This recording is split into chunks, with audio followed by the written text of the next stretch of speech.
ጤና ይስጥልን የከበረ ሰላምታችን በመላው ዓለም ሆናችሁ ቃል ስፖርት ዩቲዩብ ቻናላችንን ለምትከታተሉ ውድ አድማጮቻችን ሁሉ ይድረስ ብለናል። ከእናንተ ከሆነ ቃል ስፖርት ዩቲዩብ ቻናል ለዚህም ሰዓት መርጠን ያሰናዳላችሁን ስፖርታዊ ጥንቅሮች በቅደም ተከተል እንደ ሁልጊዜው እያጋራናችሁ ቆይታ የምናደርግ ይሆናል።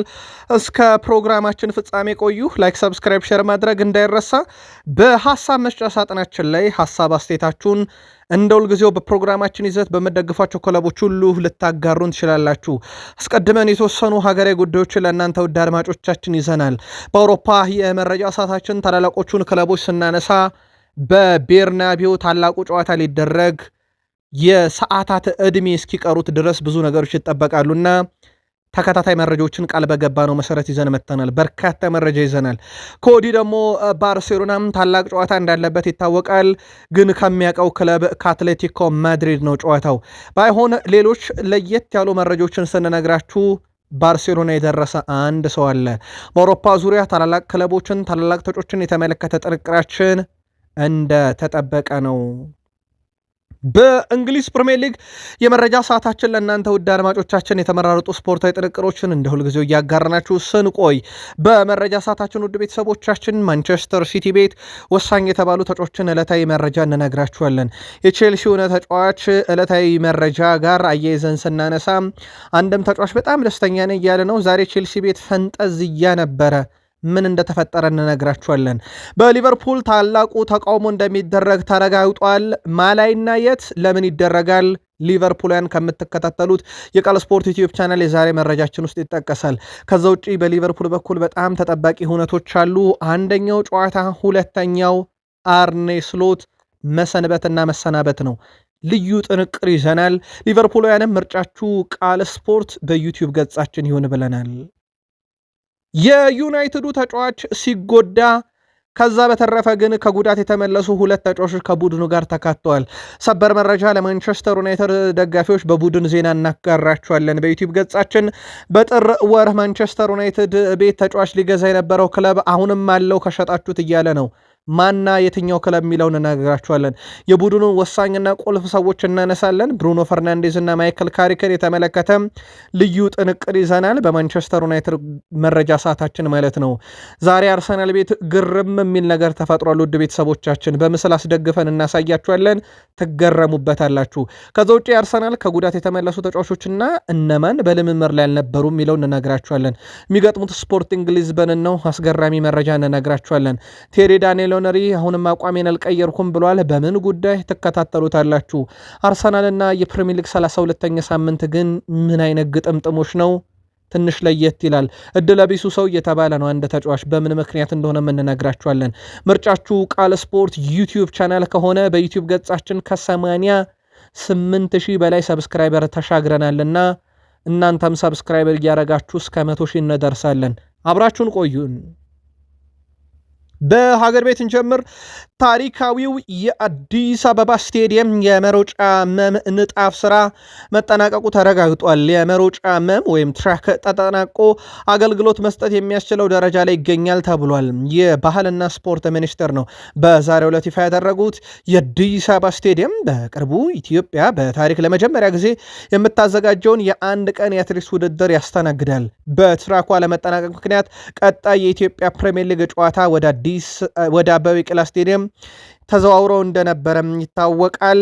አሁን ግን ስቴዲየሙ ሙሉ ለሙሉ ተጠናቋል። በተለይም የመሮጫ መሙ ወይም ደግሞ የመሮጫ ትራኩ መጠናቀቁ ተረጋግጧል። የአዲስ አበባ ስቴዲየም ጨዋታዎችንም እያደረገ ይቀጥላል ማለት ነው። ወደ አውሮፓ መረጃችን ተሻገርን። ቤርናቢዮ በጣም ትልቅ ጨዋታ በዚህ ሳምንት ዕለተ ማክሰኞ ምሽት ያካሂዳል። ቤርናቢው ጣራው እንደሚዘጋ ይታወቃል። የሪያል ማድሪድ ዋና አሰልጣኝ አልቫሮ አርቤሎዋ ከባየር ሙኒክ ጋር ያለን ታሪክ ሁልጊዜም ልዩ ሲሉት ተደምጠዋል።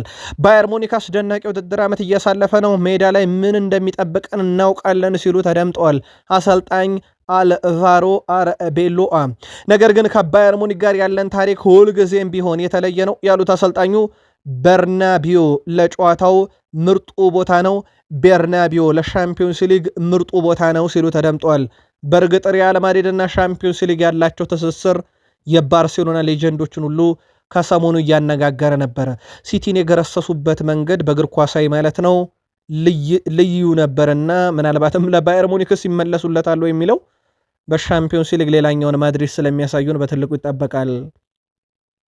በማድሪድ በኩል ጥንቃቄ ማድረግ ያለባቸው 6 ተጫዋቾች አሉ። ውድ ቤተሰቦቻችን በሪያል ማድሪድ በኩል መጠንቀቅ ያለባቸው ኦሪየል ቹዋሚኒ፣ ጁድ ቤሊንግሃም፣ አልቫሮ ካሪየርስ፣ ኬሊያን ምባፔ፣ ዲያን ሁይሰን እና ቪኒሺየስ ጁኒየር መጠንቀቅ አለባቸው።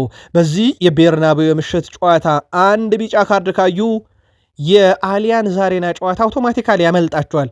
ይሄ ትልቅ ጉዳት ነው ውድ ቤተሰቦቻችን። እናም በዚህ መሰረት በጣም መጠንቀቅ አለባቸው እነኚህ ተጫዋቾች፣ ያለበለዚያ አሊያንዝ አሬና የሚያልፋቸው ይሆናል።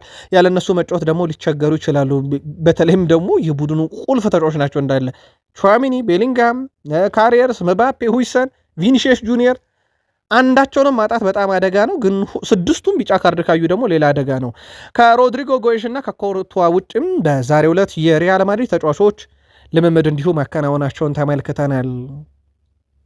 አልቫሮ አርቤሎአ ምባፔ ሪያል ማድሪድ ምን እንደሆነ ጠንቅቆ ያውቃል።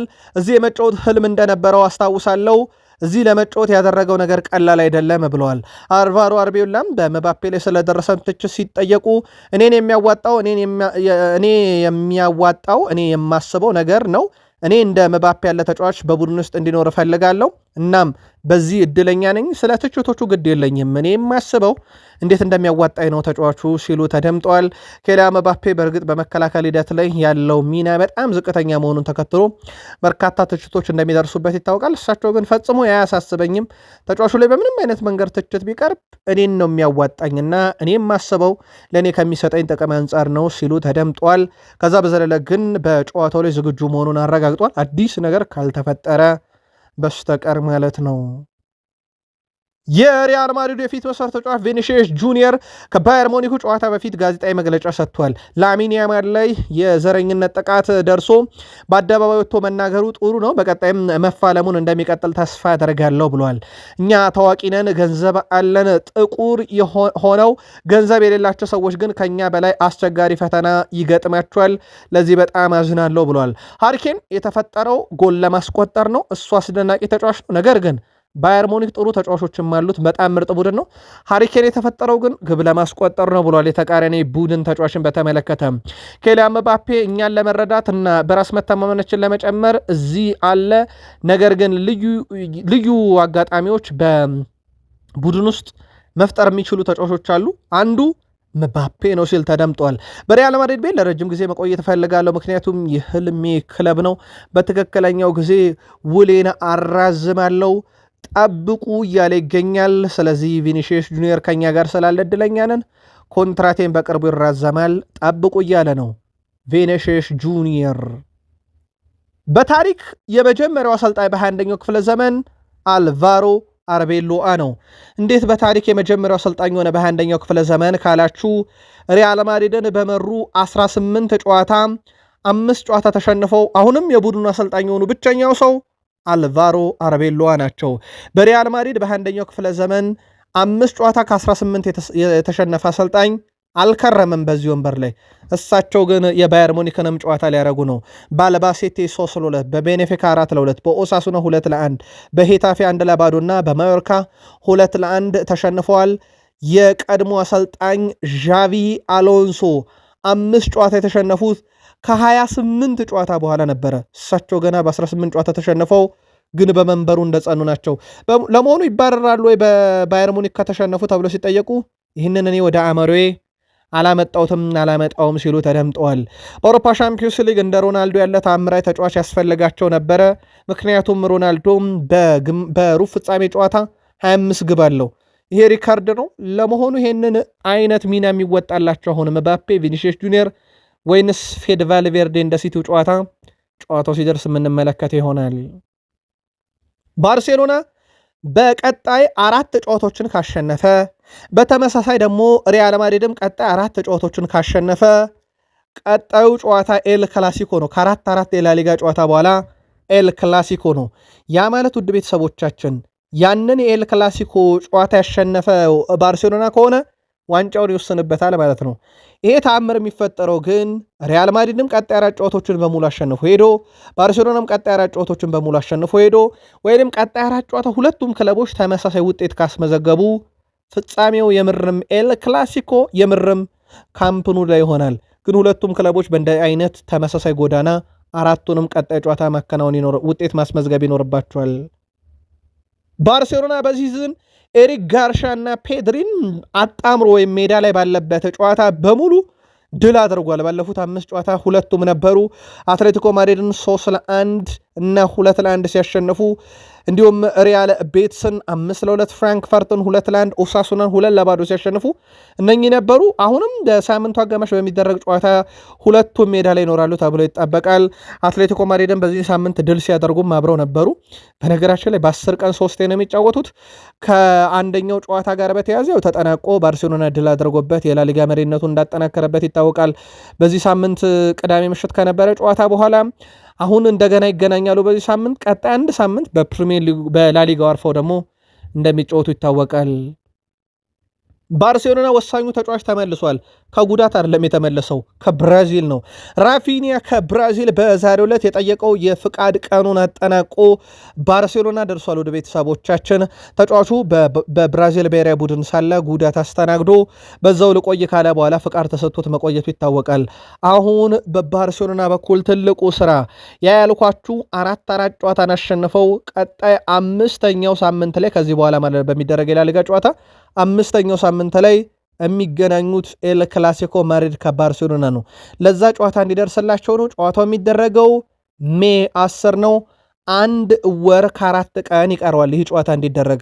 ታዲያ እንደ ሞንቶ ዲፖርቲቮ ዘገባ ከሆነ ወሳኙ የባርሴሎና ተጫዋች በዛ ጨዋታ ይገኝ ዘንድ ሕክምናዎቹን እየተከታተለ ነው። እንዲመጣም ተደርጓል። ልክ የፈቀዱለት ቀን እንደተጠናቀቀ ዛሬ ባርሴሎና መድረሱን አረጋግጠናል። ባርሴሎናዎች ዦዋ ካንሴሎ እንዲቆይ ከውሳኔ ደርሷል። አሁን ትልቁ ጥያቄ እንዴት አድርገው ተጫዋቹን የግላቸው ያደርጉታል በቋሚነት የሚለው ነው። በተለይም በአልሂላል ኮንትራት አለው፣ ከዛ ደግሞ ከበድ ያለ ደሞዝ አለው። እናም ይህንን ደሞዙን ቀንሶ ኮንትራቱን ከአልሂላል በስምነት አቋርጦ መምጣት የተያዘው እቅድ ነው። በሂደቱ ላይ እንግዲህ የባርሴሎና እንግዲህ ተጫዋቹና ወኪሉን የማሳመን ሂደት በቀጣይ ይጠበቃል። ቦርዱ ግን ተስማምቷል። ዴኮ ወስኗል፣ ሃንስ ፌሊክ ወስኗል። እንደዚሁም የባርሴሎና ፕሬዚዳንት ዋላ ፖርታ ከውሳኔ ደርሷል፣ ከስምነት ደርሷል። ተጫዋቹ በክለቡ እንዲቀጥል ተስማምተዋል። በተለይም እየሰጠ ካለው ግልጋሎት አንጻር ከባርሴሎና ጋር ከዚህም በፊት ነበረ። ልምዶቹ ቀላል አይደሉም። በባየር ሙኒክ፣ በራሱ በባርሴሎና፣ በቋሚነት ደግሞ በፔፕ ጋርዲዮላ ቡድን ማንቸስተር ሲቲ እስኪጣሉ ድረስ እንደተጫወተ ወይም ከፔፕ ጋር እንደነበረ ይታወቃል። ቡንደስሊጋ ደረስን። ቡንደስሊጋ 28 ሳምንት ተጠናቀቀ። ውድ ቤተሰቦቻችን በጣም ድንቅ ሳምንት ነበረ። በቡንደስሊጋ በዚህ ሳምንት የተመለከትነው በርከት ያሉ ግቦችን ያየነበት ሳምንት ነበረ። በተለይም የባየር ሌቨርኩሰን ጨዋታ ወደ 9 ግብ ያየነበት ጨዋታ ነበረ። ለማንኛውም የሳምንቱ ምርጥ 11 ይፋ ተደርጓል። ኦፊሻሊ ጀርመን ቡንደስሊጋ ከተጠናቀቀ በኋላ ነው ማለት ነው የ8ኛ ሳምንት መርሃ ግብር። በዚህ መሰረት ባየር ሙኒክ 2 ተጫዋቾችን ማስመረጥ ችሏል። ላረንተ ካርል እና ቶም ቢሾፍ ሁለቱም የአሸናፊነት ግቦችን ባለቀ ደቂቃ አስቆጥሯል። በተለይም ቶም ቢሾፍ ከዛ በኋላ በባየር ሌቨርኩሰን በኩል 3 ተጫዋቾችን አስመርጧል። በሜዝ በኩል 2 ተጫዋቾችን አስመርጧል። በአይንትራክ ፍራንክፈርት በኩል 1፣ ሜትስ 1፣ ሆፈንሄም 1፣ ዩኒየን በርሊን 1። ቦሩሲያ ዶርትመንድ በዚህ ሳምንት ባለቀ ደቂቃ 2 ጎሎችን አስቆጥሮ ድል ቢያደርግም ስቱትጋርትን አንድም ተጫዋች ማስመረጥ ሳይችል ቀርቷል። ባየር ሙኒክ በቡንደስሊጋው እስካሁን ካደረጋቸው አጠቃላይ ወደ 28 የሚጠጉ መርሃ ግብሮች 23ቱ ድል ናቸው። 4 አቻ፣ 1 ጨዋታ ብቻ ነው በቡንደስሊጋ ሽንፈት የገጠመው። ለቡንደስሊጋ ዋንጫ በጣም እየቀረበ ነው። ያው ያለው የነጥብ ልዩነት እንዳለ ሆኖ ጨዋታዎቹም ወደ መጠናቀቅ እየቀረቡ በመጡ ቁጥር የላሊጋ አሸናፊነቱን ሙር እያወጀ ይመጣልና ባየር ሙኒክ 1 ሽንፈት ብቻ ነው በዚህ ዓመት ያስተናገደው በቡንደስሊጋ። የቡድኑ ወሳኝና ቁልፍ ተጠባቂ ተጫዋቾች አንደኛ የሆነው ሚኬል ኦሊሴ ዘንድሮ 18 አሲስቶች ያሉት ሚኬል ኦሊሴ 4 አሲስቶች ብቻ ይቀሩታል የቶማስ ሙለርን በአንድ ሲዝን በርካታ አሲስቶችን ማድረግ ማለት ነው። ይህም ሪከርድ 2019-20 በውድድር ዓመት ለባየር ሙኒክ በቡንደስሊጋ 21 አሲስት ነበረው ቶማስ ሙለር። አሁን ሚኬል ኦሊሴ 18 ደርሷል። ውድ ቤተሰቦቻችን ቀጣይ 4 አሲስቶችን በተቀሩት 6 ጨዋታዎች ላይ ካደረገ በጣም አስደናቂውን ሪከርድ ይሰብራል ማለት ነው። ትልቅ አጋጣሚ ነው ለተጫዋቹ። ይህንን ያደርጋሉ የሚለውም በቀጣይ ይጠበቃል። 6 ጨዋታዎች እጁ ላይ ያሉ በጣም ድንቅ ጊዜንም ኦሊሴ እያሳለፈ እንደሆነ ይታወቃል። የቡድኑ ወሳኝና ቁልፍ ተጫዋች ሃሪኬን ዛሬ ከቡድኑ ጋር ልምምድ ሰርቷል። ስለዚህ የቤርናቤው ጨዋታ ላይ ይካፈላል፣ ወደ ማድሪድ የሚያቀነው ስብስብ ውስጥ ይካተታል ብለዋል የጀርመኑ ተነባቢ ጋዜጣ። ቢል ኬን በባየር ሙኒክ ቡድን ውስጥ ተካቶም ወደ ሪያል ማድሪድ ያቀናል። ለመጨረሻ ጊዜ ጨዋታ ያደረገው በፍራይቡርግና እንግሊዝ ከጃፓን ባደረጉት ጨዋታ ላይ ነበረ። ሃሪኬን አሁን ሙሉ ለሙሉ ከጉዳቱ አገግሞ ወደ ቡድኑ ተመልሷል። ጥሩ የሚባለው ዜና ነው። ምናልባት በባየር ሙኒክ በኩል በቡድን ዜና ለናነሽ ወደር ነው። ውድ የቃል ስፖርት ዩቲዩብ ቻናል ቤተሰቦቻችን የሆፈንሄሙ ግብ ጠባቂም በጣም ደስ ብሎታል። ስሙ ከባየር ሙኒክ ጋር ተያይዟል። ኦሊቨር ባውመንስ ይባላል። ስሜ ከባየር ሙኒክ ጋር በመያያዙ ላምን አልቻልኩም። በጣም ነው የተደነቅኩት። ሰዎች ናቸው መረጃውን የነገሩኝ። እከታተለዋለሁ ብሏል። በሆፈንሄም ቤት በጣም ድንቅ ጊዜን እያሳለፈ ነው። በቀጣይ በቋሚነት ኑየርን ይተካል በሚል በባየር ሙኒክ ቤት ስሙ ተይዟል። ውድ የቃል ስፖርት ዩቲዩብ ቻናል ቤተሰቦቻችን ከእናንተ ከሆነ ቃል ስፖርት ዩቲዩብ ቻናል የሰዓቱን ስፖርታዊ ጥንቅሮች ለእናንተ ውድ አድማጮቻችን እያጋራናችሁ እንገኛለን። በቃል ስፖርት ዩቲዩብ ቻናል ከተወዳጁ የእንግሊዝ ፕሪሚየር ሊግ ወዳገኘናቸው ጥንቅሮች ተሻገርን። ላይክ ብታረጉን ለእኛ በብዙ ይጠቅመናል። እናንተን ምንም የማይጎዳው ላይክ ማለት ነው። ሁላችሁም ላይክ እያደረጋችሁ ብታዩ ለቀጣይ መረጃችንም እንደ ግብአት ይሆነናልና ለእኛ ትልቅ ስንቅ ነው። ሁላችሁም ላይክ አድርጉን። ላይክ ስላረጋችሁንም እስካሁን እናመሰግናለን። ሀሳብ አስተያየት ካለ ግን እንቀበላለን፣ ጻፉልን። በፕሪሚየር ሊግ ሲቲን እናስቀድም። ቤርናንዶ ሲልቫ ከዓለም ዋንጫ ከመጀመሩ በፊት አዲሱን ክለቡን ይፋ እንደሚያደርግ አስታውቋል። የአውሮፓ ከፍተኛ ክለቦች፣ የአሜሪካ ሜጀር ሊግ ሶከር ክለቦች እና የሳውዲ አረቢያ ክለቦች እንግዲህ ወኪሉን እያነጋገሩ መሆኑ ተረጋግጧል። ተጫዋቹም ከዓለም ዋንጫ በፊት ክለቡን እንደሚያሳውቅ ይፋ አድርጓል። በቀጣይ ከፖርቱጋል ብሔራዊ ቡድን ጋር እንግዲህ ስብስቡ አካል ሆኖም የ2026ቱን የዓለም ዋንጫ በአሜሪካ በሜክሲኮና በካናዳ አስተናጋጅነት በሚደረገው ይወክላል። ከዛ በፊት ግን በሚቀጥሉት 2 ወራት ውስጥ ክለቡን ይፋ እንደሚያደርግ ተጫዋቹ አሳውቋል። እንግዲህ የአውሮፓ ክለቦችም አሉ። ሁለቱም ተጠባቂዎች የሳውዲና ሊግ እና የአሜሪካ ሜጀር ሊግ ሶከር አሉ። የመጨረሻ የተጫዋቹ ውሳኔ በቀጣይ በትልቁ ይጠበቃል። አንቶኒዮ ሴሜንዮ ሲቲ ቤት በጣም ካስገረሙኝ ነገሮች አንደኛው ዋንጫ ለማንሳት ያለው ተነሳሽነት ነው ብሏል።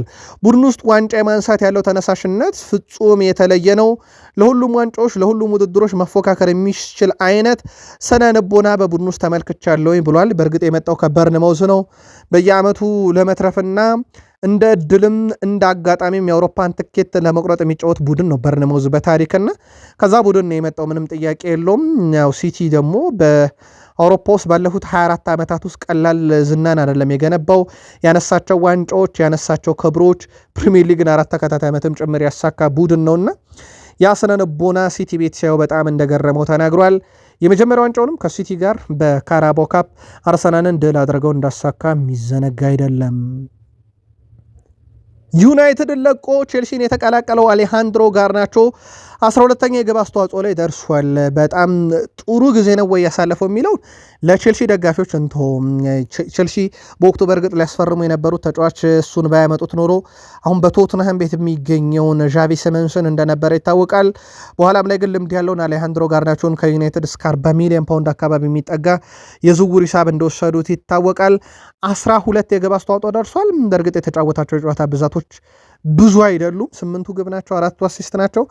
ለቼልሲ ደጋፊዎች ግን እንቶ በጣም ጥሩ ጊዜን እያሳለፈ ነው ወይ? ከወቅታዊ የቼልሲ ብቃት አንጻር ደግሞ ቢገመገም ጥሩ ነው። ቼልሲያን የአሌሃንድሮ ጋርናቾ ዝውውር ከ10 ስንት ትሰጡታላችሁ? ምናልባት ስሙን ጽፋችሁ ልታርሱን ትችላላችሁ። ጀረላ ሃትዋ በጣም ደስተኛ ነኝ ብሏል። ለቼልሲ ግብ በማስቆጠሩ ቻርልተን ላይ ነበረ ግብ ያስቆጠረው። አሁን ላይ በቼልሲ እንግዲህ በጣም ደስተኛ ነኝ፣ እያንዳንዱ ጊዜ በጥሩ ሁኔታ እያለፈ ነው። በቀጣይነት ከዚህ ቡድን ጋር ትልቅ ነገር ማድረግ እፈልጋለሁ። በእግር ኳስ ውስጥ ላሳካቸው መፈለጋቸው ነገሮች በሙሉ በቼልሲ ቤት ማሳካት እችላለሁ ብሏል።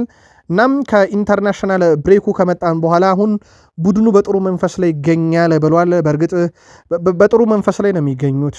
ፖርት ቫሌን 7-0 በሆነ ውጤት ድል አድርገው የኤፍኤ ካፕ ግማሽ ፍጻሜ ተፋላሚ ሆነዋል። ቀጣይ የሚገጥሙት ቡድን በአንጻራዊነት ቀላል የሚባል ቡድን ነው። ያው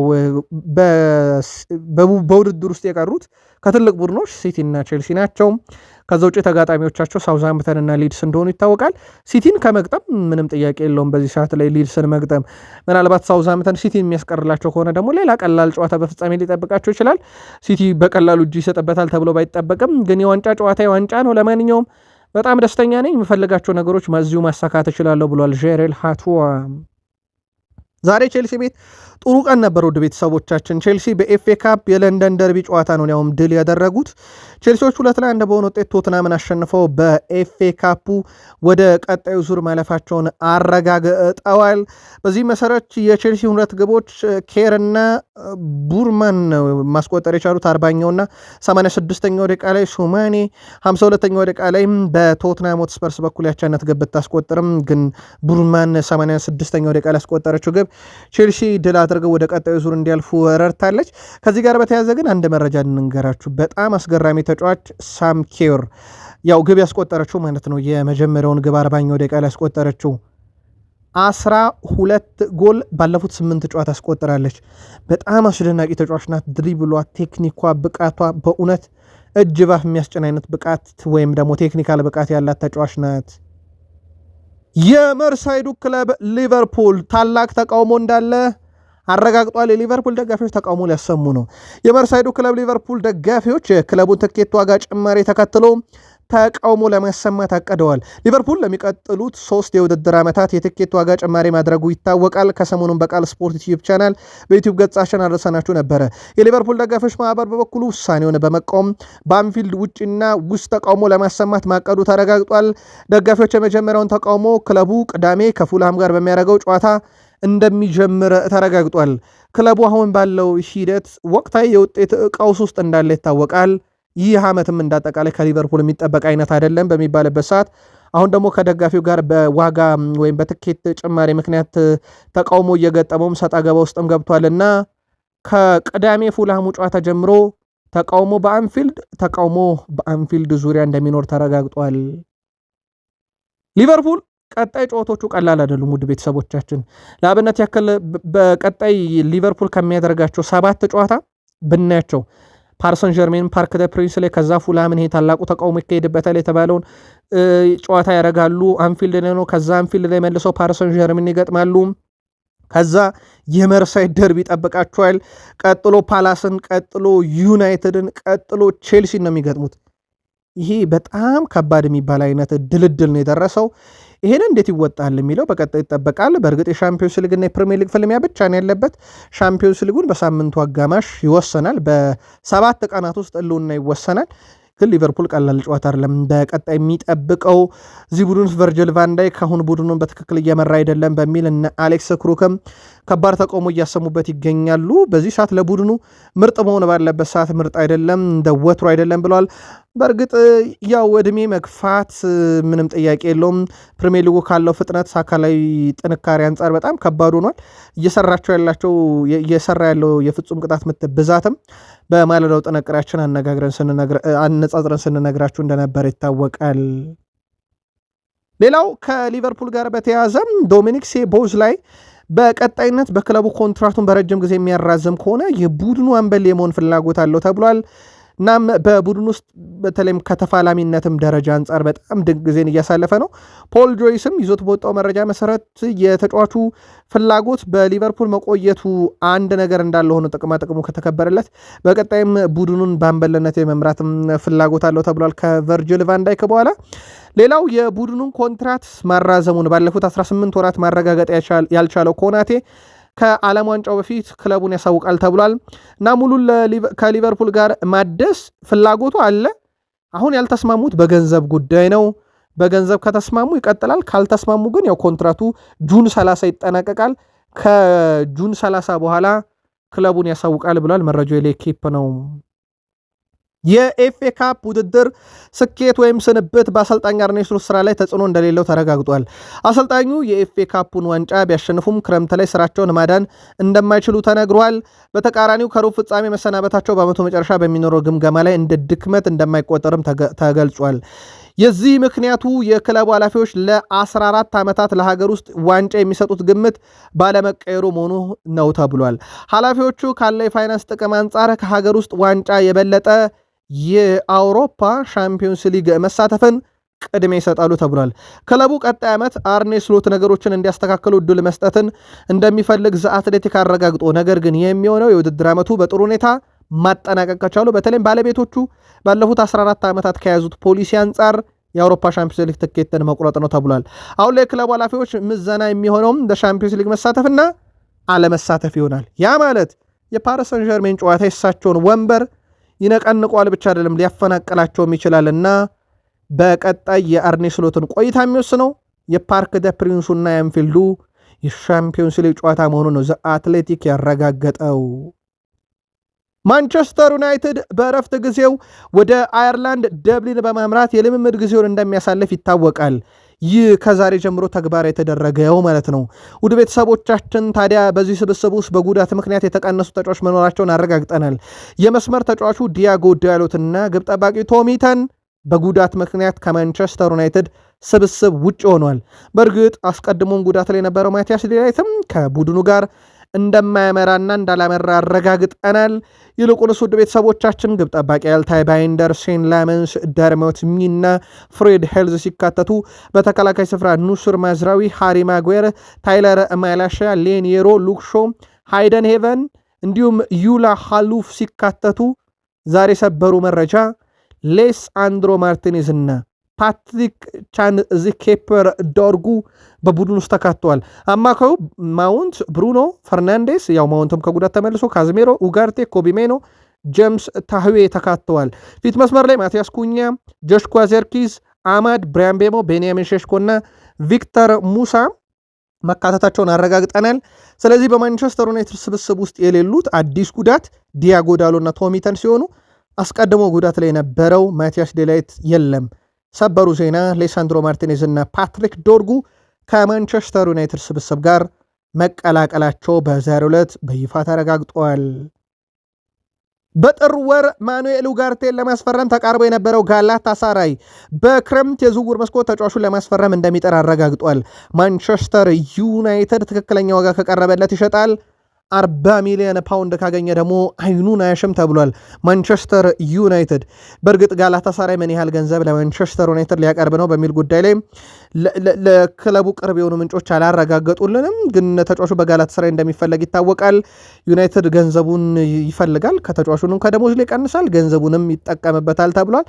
የአማካይ ክፍሉ ላይ ብዙ ለውጦች እንደሚደረጉ ይታወቃል። እየተጫወተ አይደለም። በነገራችን ላይ ማኑኤል ኡጋርቴ መጫወትን ካነሳን ዘንድሮ እንደ ሉክሾ ብዙ ደቂቃ የተጫወተ የለም። ወደ 2615 ደቂቃ፣ ብሩኖ ፈርናንዴዝ ወደ 2434 ደቂቃ ሁለተኛው ነው፣ ሴን ላመን ሶስተኛ፣ ዲያጎ ዳሎ አራተኛ፣ ብራያን ቤሞ አምስተኛው ነው። በርካታ ደቂቃ ነው የተጫወቱ። እንደ ዲያጎ ዳሎ ያለ ተጫዋች ደግሞ በተለይም ማይከል ካሪክ ወደ ቡድኑ ከመጡም በኋላ የጨዋታ ጊዜ እያገኘ አይደለም። ለማንኛውም በጥር ጫፍ ደርሶ የነበረው ጋላታሳራይ ቀጣይም ክረምት ለተጫዋቹን ይወስዳል። ዩናይትድ እስከ 40 ሚሊዮን ፓውንድ ይፈልጋል። ከተሳካ የጋላታሳራይ ጥያቄ እና ያቀረበው ገንዘብ በድርድር የሚስማሙ ከሆነ ወደ ጋላታሳራይ ያመራል ተብሎ ይጠበቃል። በማንቸስተር ዩናይትድ ብሩኖ ፈርናንዴዝ 2026 ከገባ በኋላ ማለት ነው፣ ማለትም በጃንዋሪ ፌብራሪ እና ማርች ወር በአጠቃላይ ባለፉት 3 ወራት 50 የግብ ዕድሎችን ፈጥሯል። በ3 ወር ነው ውድ ቤተሰቦቻችን። ቀጥሎ ያለውን ተጫዋች ብንፈልግ 27 ላይ ነው የምናገኘው። ይሄም ዴክላን ራይስ እና ሴቦዝ ላይ 27 የግብ ዕድሎችን ፈጥሯል በእነኚህ 3 ወራት ውስጥ። ከብሩኖ ፈርናንዴዝ አንጻር ካየነው ውድ ቤተሰቦቻችን በ23 ያንሳሉ ሁለቱ ራይስ እና ሴቦዝ ላይ ስታች 26 አለው። ብሩኖ ለዩናይትድ ምን እያደረገ እንደሆነ ማሳያ ነው። ምናልባትም ቀጣይ የእሱ ህልም ምን እንደሆነ ተጠይቆ ዩናይትድ በአውሮፓ ሻምፒዮንስ ሊግ እንዲሳተፍ ብቻ ነው ዋናውና ትልቁ ህልሜ ማለቱ ይታወቃል። ማይክል ካሪክ ማንቸስተር ዩናይትድን እየመራ በኦልትራፎርድ ባከናወናቸው ጨዋታ ሽንፈት አላስተናገደም። ውድ ቤተሰቦቻችን 6 ጨዋታ መራ፣ 6ቱም አልተሸነፈም በኦልድ ትራፎርድ። የማንቸስተር ዩናይትዱ አሰልጣኝ ማይከል ካሪክ በቦርዱ አሁንም ድጋፍ አለው። ቦርዱ አሁንም በሱ ላይ እምነት አለ። ነገር ግን ቦርዱ የችኮላ ውሳኔ ማሳለፍ አይፈልግምና ዝም ጭጭ እንዳለ ይታወቃል። በአሰልጣኝ ሹምሽር ሂደት ላይ ሲዝኑ ሲጠናቀቅ ግን ሁሉም ነገር መሰረቱን ይይዛል።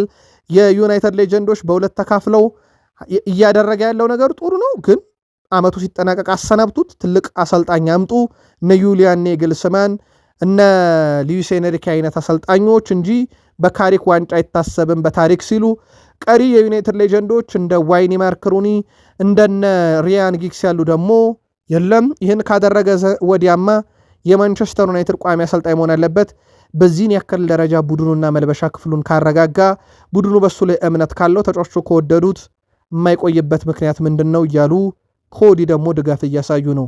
የካሪክ ጉዳይ በአመቱ መጨረሻ እንደሚወሰን ይታወቃል። ኦልድ ትራፎርድ ላይ ግን ዩናይትድን እየመራ ሽንፈት የሚባል ነገር አላስተናገደም።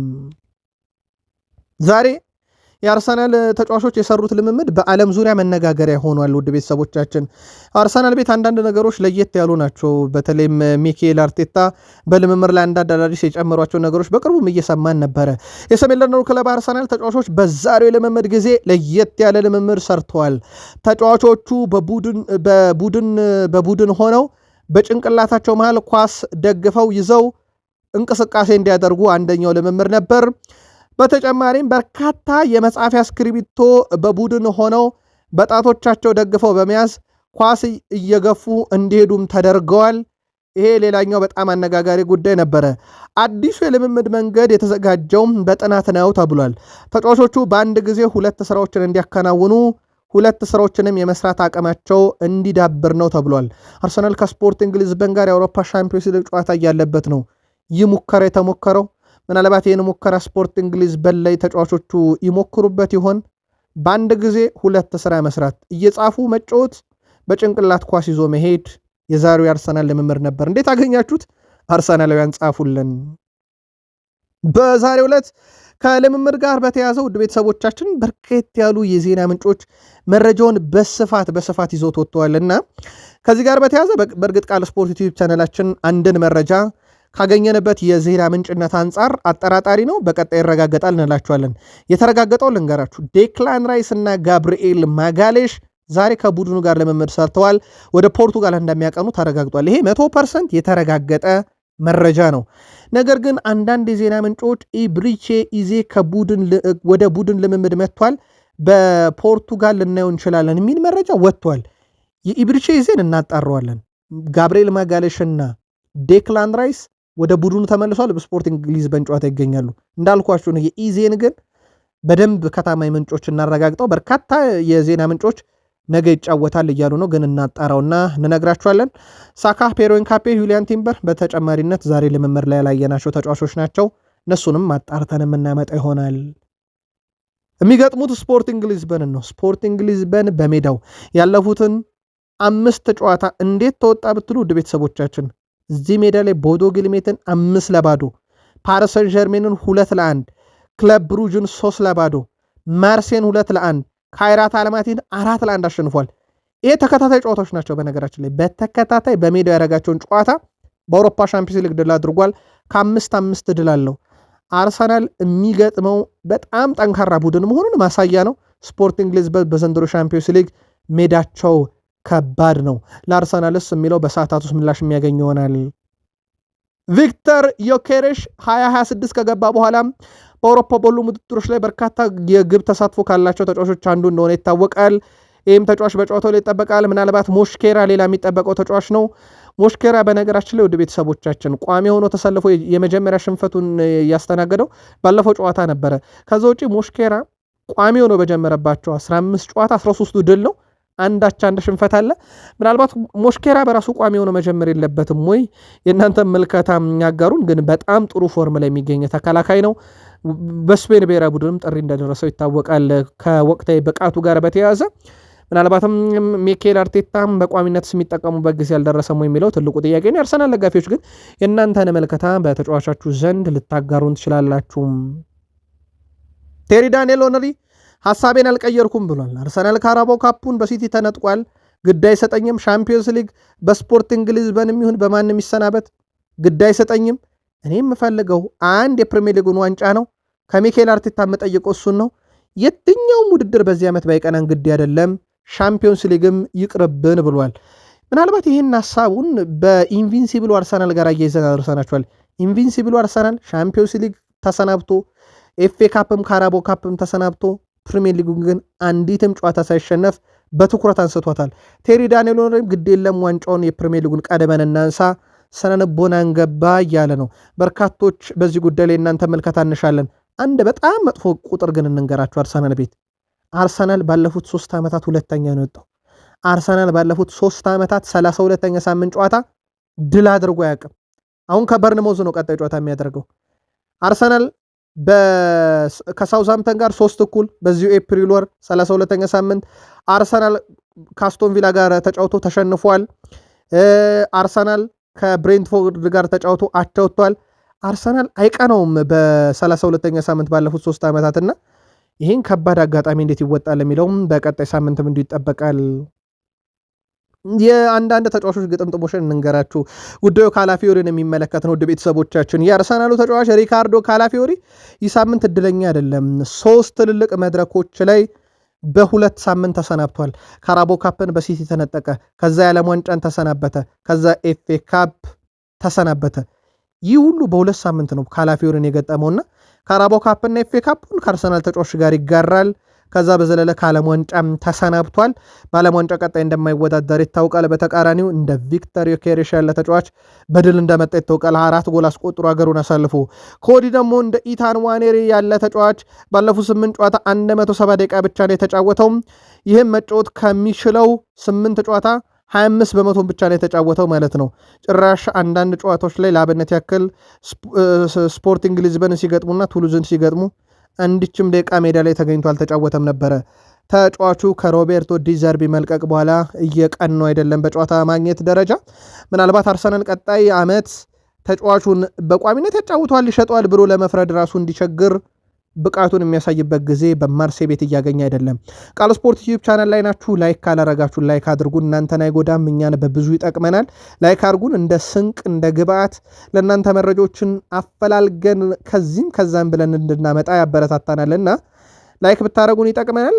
ስለነበረን ቆይታ ስለ አጋርነታችሁ መረጃዎቹንም ስለተከታተላችሁ ሀሳብ አስተያየታችሁን ስለጻፋችሁ አመስግነን ነው የምንሰናበተው። ሰናይ ምሽት።